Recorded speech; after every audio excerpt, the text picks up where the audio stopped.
Jeshi la Zimamoto na Uokoaji limeendelea kutekeleza mpango mkakati wa kuboresha miundombinu ya huduma zake nchini kwa kujenga na kukarabati vituo 11 vya zimamoto na uokoaji.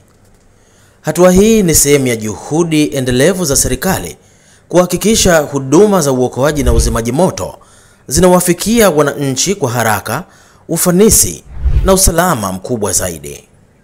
Ujenzi na ukarabati wa vituo hivyo unaendelea katika maeneo mbalimbali ikiwemo wilaya za Bunda, Sengerema, Nzega, Mafinga, Korogwe, Ruangwa, Gairo na mikoa ya Mara na Singida.